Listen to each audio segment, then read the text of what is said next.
In this quick tutorial, I'm going to show you how to automatically fill dates using the sequence function right here in Google Sheets. So when working on a spreadsheet and you want to quickly or automatically fill your data or your table with dates, you can do that with the sequence function. Well, actually, we're going to be using two functions for this one. We're going to be using the sequence function and the date function. So let's go ahead and get started. So select the cell where you want to place your dates.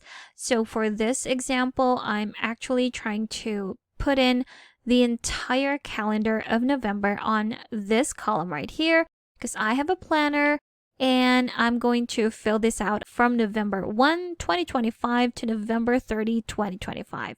Again, we're going to do that with our sequence function and our date function. Let's get started. Put in your equal sign. There we have it. Type in sequence or select it right here.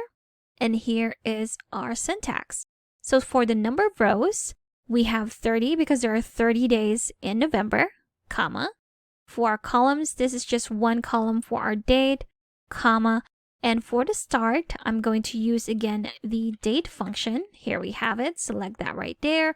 We are starting with November 1st of this year, 2025. So that's year 2025, comma, 11 for November, comma, and the day would be 1 for the 1st of November. Close that off. There we have it. And comma.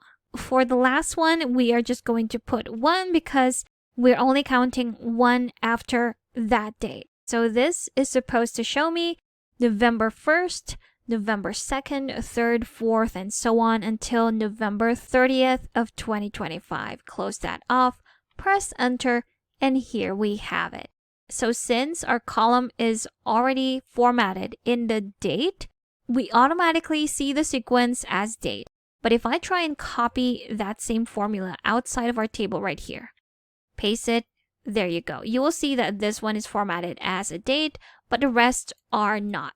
So when you do see these values right here and you don't understand why are they not dates, they're simply not formatted as dates. So I'm just going to select that entire column, go to format here in the menu bar, select number, then go to date right here.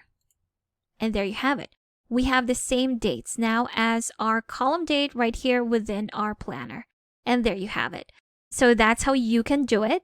Now we can always tweak our formula right here. Let's say we don't need the full 30 days of this month. Let's say that's only the first 7 days. So instead of 30 days for our rows, we're going to put in 7, press enter. And then I will only get the first 7 days starting from that date. Let's say you don't want to start from November 1st. Then we can change that date. And let's say we're starting from November 15. Press enter, and there you go. So that's how you can automatically fill your dates using the sequence and date function right here in Google Sheets. Now, if you still need extra help with Sheets, I've got a free guide linked in the description below that you should definitely check out. Thank you for watching this quick tutorial. Make sure to subscribe for more helpful videos, and I will see you in the next one.